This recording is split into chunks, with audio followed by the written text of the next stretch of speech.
Hello everyone, welcome back to my YouTube channel. तो जैसा कि आपको पता है कि मैं आपको तैयार करवा रही हूँ आपके वो वाले इंपॉर्टेंट टॉपिक्स जो आपकी परीक्षा में आएंगे ही आएंगे। तो आज की ये जो अपनी क्लास है ये क्लास 10th के लिए, साथ ही साथ आपका जो एचटेट या सीटेट की तैयारी कर रहे हो के लिए क्या है, आपका ये क्लास जो है इम्पोर्टेंट 100% रहेगी।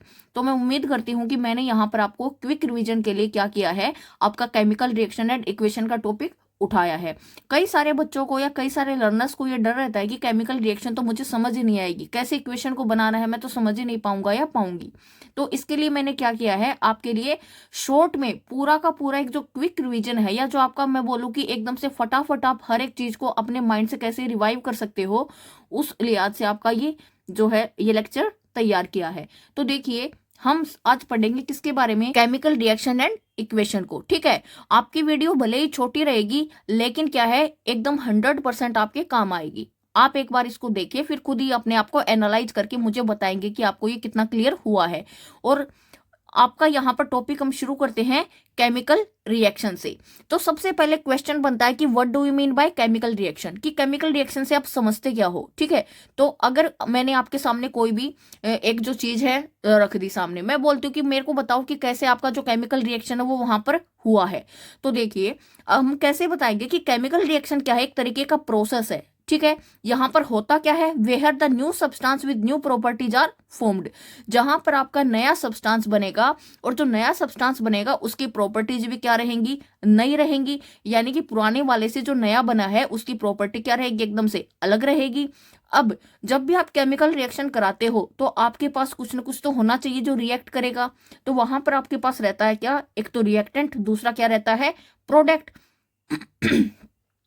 तो आपका रिएक्टेंट्स कौन से रहेंगे, the substances that take part in the reaction. In short हम कैसे समझेंगे कि रिएक्टेंट क्या है, वो वाली सब्सटेंस है जो आपका क्या करते हैं, रिएक्शन जो आपकी हो रही है उसमें क्या करते हैं, पार्टिसिपेट करते हैं। अगर कोई पार्टिसिपेट करने वाला ही नहीं होगा, कोई रिएक्टेंट ही नहीं होगा, तो हमारा प्रोडक्ट क्या बनेगा, कहाँ से बनेगा।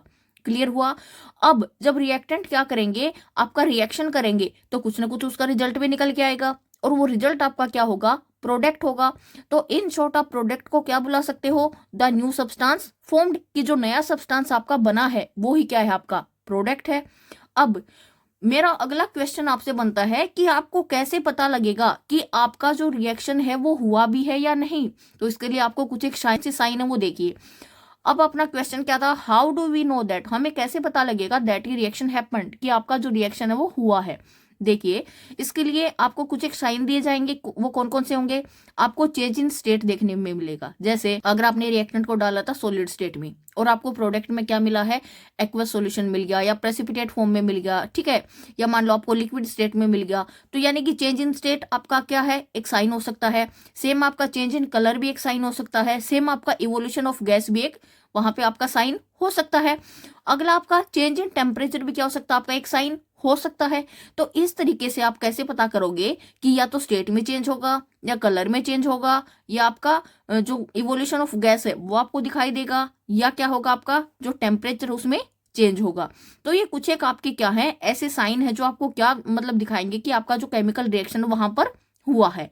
अब अगला अपना जो एग्जांपल है इसको समझने के लिए हम लेते हैं किसका, मैग्नीशियम ऑक्साइड का। तो यहाँ पर हमने मैग्नीशियम लिया, साथ में ऑक्सीजन की प्रेजेंस में उसको हमने जलाया। तो जब आपने उसको जलाया तो आपका क्या बना, प्रोडक्ट मैग्नीशियम ऑक्साइड। रिएक्टेंट था, रिएक्शन में पार्ट लिया। ठीक है, तो उसका जो रिजल्ट आया वो क्या आया, प्रोडक्ट आया। और ये जो आपका रिएक्टेंट है उससे अलग है प्रोडक्ट, यानी कि कोई ना कोई नया आपका यहाँ पर सब्सटेंस बना है। तो सीधी सी बात है, इसके कंपेयर में इसकी प्रॉपर्टीज भी क्या रहेंगी, अलग ही रहेंगी। So this violates the law of the conservation of mass. अब इस लाइन से क्या कहना चाह रहा है कि जब आपने क्या किया था, इसमें रिएक्शन करवाया, तब मैग्नीशियम आपका क्वांटिटी में 1 था, ऑक्सीजन क्वांटिटी में 2 था। बट जब प्रोडक्ट आपका बन के आया है तो मैग्नीशियम और ऑक्साइड, बट जब आपका प्रोडक्ट जो बन के आया है तो आपका यहाँ पर क्वांटिटी क्या है, मैग्नीशियम की भी 1 है, ऑक्सीजन की भी 1 है। इसका मतलब आपने डाला जितना था उससे कम कैसे निकल के आया। तो यानी कि ये क्या करता है, आपका हिंसा करता है, या मतलब अवॉइड करता है, किसको, अवहेलना कर रहा है किसकी, कंजर्वेशन ऑफ मास की।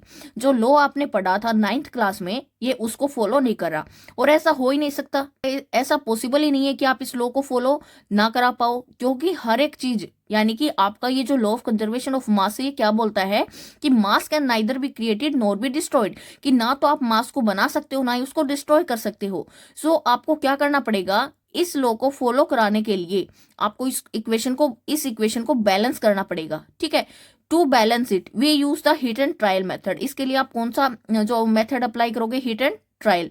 और मैंने आपको ABCD मेथड भी पढ़ाया हुआ है, ठीक है, तो उस वीडियो को आप एक बार विजिट जरूर करें। हालांकि ये तो छोटी सी इक्वेशन है, हिट एंड ट्रायल से आप इजीली कर लोगे, लेकिन ABCD मेथड क्या है, आपका रामबाण है। आप उस मेथड का यूज करके कभी भी किसी भी इक्वेशन को गलत नहीं करोगे।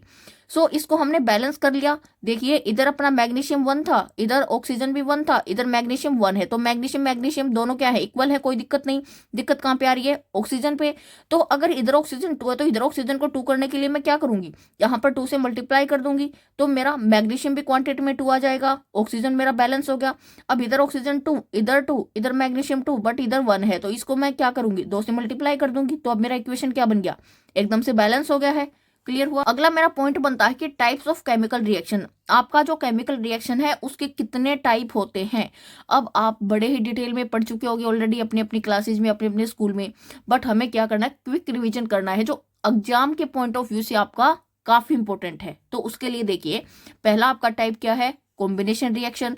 अब इसमें क्या बोलता है, वह 2 और मोर रिएक्टेंट्स, आपके 2 या 2 से ज्यादा रिएक्टेंट क्या करेंगे, कंबाइन करेंगे एक दूसरे के साथ, और क्या बना लेंगे, एक सिंगल प्रोडक्ट बना लेंगे। जैसे बर्निंग ऑफ कोल, आपने क्या लिया, यहाँ पर कार्बन ऑक्सीजन की प्रेजेंस में उसको जलाया, मेरा प्रोडक्ट क्या आया, CO2। क्लियर हुआ। यानी कि 2 या 2 से ज्यादा रिएक्टेंट होंगे, प्रोडक्ट आपका एक सिंगल यूनिट आपको दिखाई देगा। क्लियर हुआ। नेक्स्ट आपका डिकम्पोजिशन रिएक्शन। अब इस रिएक्शन को आप कैसे समझोगे, कॉम्बिनेशन में आपने 2 को 1 कर दिया था, ठीक है, डिकम्पोजिशन में आप इसका अपोजिट कर रहे हो, आप 1 ले उसके 2 या 2 से ज्यादा टुकड़े कर दोगे। क्लियर हुआ, आप उसको डिकम्पोज कर रहे हो, ठीक है। द अपोजिट ऑफ कॉम्बिनेशन, ठीक है, डिकम्पोजिशन रिएक्शन क्या रहेगा, अपोजिट रहेगा कॉम्बिनेशन रिएक्शन का। A single reactant breaks down into the simpler product, आपका एक जो सिंगल जो रिएक्टेंट रहेगा वो टूट जाएगा, किसमें, कई सारे सिंपलर छोटे छोटे प्रोडक्ट्स में। This usually requires energy in the form of heat. अब अगर आपको किसी चीज को तोड़ना है तो उसको हीट तो रिक्वायर्ड आपको करनी पड़ेगी, और वो हीट या जो एनर्जी है आप उसको किस फॉर्म में प्रोवाइड करा रहे हो, वो एनर्जी आप किस फॉर्म में दे रहे हो, हीट की फॉर्म में, लाइट या फिर इलेक्ट्रिसिटी की फॉर्म में। क्लियर हुआ। अपना नेक्स्ट इसका पॉइंट कौन सा बनता है, डिस्प्लेसमेंट रिएक्शन। इसमें क्या होगा, डिस्प्लेसमेंट, यानी कि इसके नाम में आपको क्या दिख रहा है कि यहाँ पर एक की दूसरी जगह क्या हो रही है, प्लेसमेंट हो रही है, यानी कि कोई एक चीज को वहां से डिस्प्लेस कर रहा है किसी दूसरी जगह। हेयर ए मोर रिएक्टिव एलिमेंट, यहाँ पर आपका जो मोर रिएक्टिव एलिमेंट रहेगा वो डिस्प्लेस कर देगा किसको, जो लेस रिएक्टिव एलिमेंट है उसको। जैसे यहां पर आप देखना, इसमें आप कैसे समझोगे, हमने क्या लिया, यहाँ पर आयरन लिया, साथ में आपने कॉपर सल्फेट सॉल्यूशन ले लिया। अब आपका कॉपर और आयरन को अगर मैं क्या करूं, कंपेयर करूं, तो मेरा ज्यादा स्ट्रॉन्ग कौन है, कॉपर या आयरन, आयरन है। हमने रिएक्टिविटी सीरीज पढ़ी हुई है, उसके अकॉर्डिंग हम बता सकते हैं इजीली। तो आपका जो आयरन है वो क्या करेगा, कॉपर से ज्यादा स्ट्रॉन्ग है तो क्या करेगा, उसके साल्ट सॉल्यूशन में से जो क्या है ब्लू कलर का सॉल्यूशन है आपका, उसमें से कॉपर को भगा देगा, यानी कि इसको अकेला कर देगा और खुद अपना बॉन्ड बना लेगा। यानी कि खुद किसके साथ चला गया, सल्फेट के साथ, कॉपर को वहां से भगा दिया।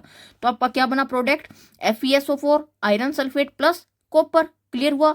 और ये ब्लू कलर जो यहाँ पर था ये आगे जाके क्या हो जाएगा, फेड हो जाएगा।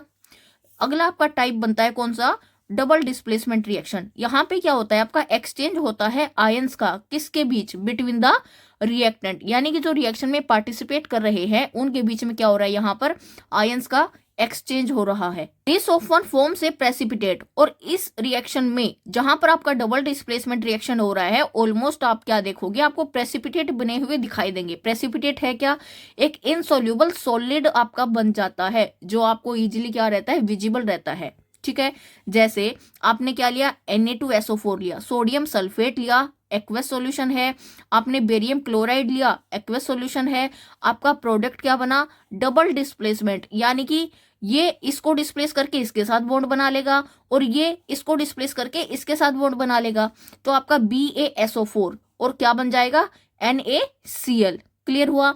अब ये 2 कहाँ से आया, हमने इक्वेशन को बैलेंस किया है। अब बैलेंस करके इसको खुद देखना, ना समझ आए तो मेरा ABCD मेथड मैंने दिया है, आप उसको ट्राई जरूर करना। और यहाँ पर आप देखोगे कि आपका BaSO4 यहाँ पर जब डबल डिस्प्लेसमेंट होता है, जब आपका एक्सचेंज होता है आयंस का रिएक्टेंट्स के बीच, ठीक है, तो वहां पर आपका एक इनसॉल्युबल सॉलिड बनता है जिसको आप प्रेसिपिटेट बोलते हो। तो BaSO4 आपका क्या है, व्हाइट प्रेसिपिटेट बना लेता है। अब चाहो तो आप क्या करो, यहाँ पर अलग से लिख दो कि PPT यानी कि प्रेसिपिटेट बना है, या ये डाउनवर्ड एरो आप इसका साइन दे दो कि यहाँ पर क्या बना है, इसका प्रेसिपिटेट बना है।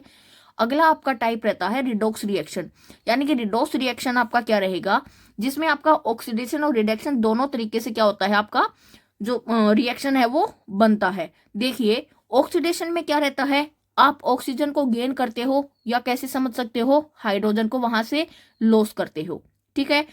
O और O है यानी कि गेन ऑफ ऑक्सीजन, अगर गेन ऑफ ऑक्सीजन हो रहा है तो ऑटोमेटिक लॉस ऑफ हाइड्रोजन होगा। रिडक्शन ऑक्सीडेशन का अपोजिट है, यानी कि यहाँ पर लॉस होगा किसका, ऑक्सीजन का, और गेन होगा किसका, हाइड्रोजन का। अब इसके लिए देखिए आपका जो एग्जाम्पल हमने यहाँ पर उठाया है क्या है, कॉपर ऑक्साइड प्लस हाइड्रोजन। तो जब मैंने इसको हीट किया तो मेरा क्या बना, Cu प्लस H2O। अब आप देखो यहाँ पर आपका जो कॉपर ऑक्साइड है इसने क्या कर दिया, प्रोडक्ट में जब ये गया लॉस कर दिया किसको, ऑक्सीजन को, और क्या बन गया, Cu, सिंपली आपका कॉपर बन गया। यानी कि यहाँ पर रिड्यूस कौन हुआ है, आपका कॉपर ऑक्साइड। और H2 जो पहले अकेला था, अब उसने प्रोडक्ट की साइड जब आप जाकर के देखोगे तो उसने क्या किया है, ऑक्सीजन को गेन कर लिया है और क्या बना लिया है, पानी, ठीक है। यानी कि H2 आपका क्या हुआ है, ऑक्सीडाइज्ड हुआ है। इतना क्लियर हुआ। तो ये तो था आपका रिएक्शंस के रिगार्डिंग। अब हम पढ़ते हैं कि आपने जो भी रिएक्शंस देखे हैं, पढ़े हैं, इन सभी चीजों का आपके डेली लाइफ में भी कोई असर है कि नहीं। तो देखिए अब आप इनका इफेक्ट पढ़ोगे आपके डेली लाइफ में। तो देखिए यहाँ पर हम कॉमनली 2 मोस्ट कॉमन आपके जो इफेक्ट है उनकी बात करेंगे। वो है कौन कौन से, देखिए पहला है कोरोजन। कोरोजन यानी कि जंग। और आपने अपने घर में जो कूलर यूज करते हो उसकी खिड़की पे देखा होगा, जो आपके जंगले हैं, ठीक है, वहां पर उनके ऊपर देखा होगा।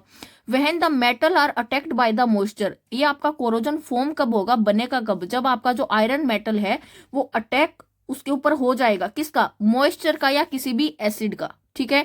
तो उस टाइम पे ग्रीन कलर का कोटिंग आपका बन जाता है। और ये जरूरी नहीं कि आयरन के ऊपर ही आपका कोरोजन होता है, ये कोरोजन किसी भी मेटल के ऊपर हो सकता है, ठीक है।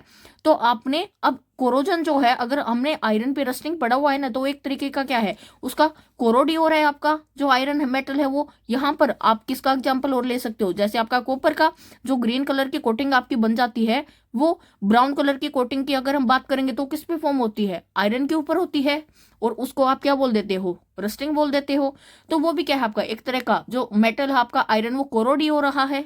अगला आपका इसका जो डेली लाइफ का एग्जांपल अपना वो क्या है, रेंसिडिटी, यानी कि कई सारी खाने की चीजें हमारी सड़ जाती है, खराब हो जाती हैं, ठीक है। When the fats and the oils in the food get oxidised, जो भी आपके फैट या ऑयल है जो आपके खाने में प्रेजेंट है वो क्या हो जाते हैं, ऑक्सीडाइज हो जाते हैं, यानी कि वो ऑक्सीजन के साथ रिएक्शन कर लेते हैं। तो उनमें से क्या होता है, आपको एक बैड स्मेल क्या है वहां से आने लग जाता है। तो हमें पता लग जाता है कि ये जो खाना है ये हमारा खाने लायक बचा नहीं है, ठीक है। दिस इज वाई, और ये ऐसा होता क्यों है, आपका जो कोई भी फैट या ऑयल वाला जो फूड है, जैसे ही वो आप उसको खुला छोड़ दोगे, वो किसके कांटेक्ट में आएगा, ऑक्सीजन के। ऑक्सीजन के कांटेक्ट में आते क्या होगा, वो ऑक्सीडाइज हो जाएगा, और उसके बाद क्या होगा आपका वहां पे वो खाना खराब होना शुरू हो जाएगा। अब आपने एक तरीका और भी इसका अगर बिल्कुल ही बेसिक एग्जांपल उठाएं, आपने चिप्स के पैकेट देखे हैं, ठीक है, क्या वो चिप्स के पैकेट आपके फूले फूले आते हैं या एकदम से पिचके हुए फूले फूले आते हैं। तो उन चिप्स के पैकेट में क्या भरा हुआ होता है, नाइट्रोजन गैस। क्यों, क्योंकि नाइट्रोजन गैस क्या है आपकी जल्दी से किसी भी चीज के साथ जल्दी से आपका रिएक्शन नहीं करती है, ठीक है। यानी कि आप बोल सकते हो कि एक तरीके से अनरिएक्टिव रहती है आपके जो भी फूड है उसके साथ। और अगर अनरिएक्टिव रहेगी वो, तो वो क्या करेगी, जल्दी से ऑक्सीजन को भी क्या करेगी, जब तक वो आपकी नाइट्रोजन गैस चिप्स के पैकेट के अंदर फिल रहेगी, ऑक्सीजन को कहीं से भी आपका रिएक्शन करने नहीं देगी खाने के साथ, और आपके जो चिप्स के पैकेट हैं वो क्या रहेंगे, सेफ रहेंगे। तो ये था अपना एक क्विक रिवीजन आपके पहले चैप्टर का, ठीक है। अगर आप चाहते हो कि मैं और भी कोई सा चैप्टर उठा करके आपको पढ़ाऊं तो वो आप खुद मुझे कमेंट में सजेस्ट करा सकते हो कि आप इस जो टॉपिक है या जो चैप्टर उसके ऊपर अपना वीडियो बनाएं। तो उम्मीद करती हूँ कि आपको ये वीडियो पसंद आई होगी। अगर पसंद आए तो वीडियो को लाइक करें, शेयर करें और चैनल पे नए हैं तो इसको सब्सक्राइब जरूर करें। Thank you.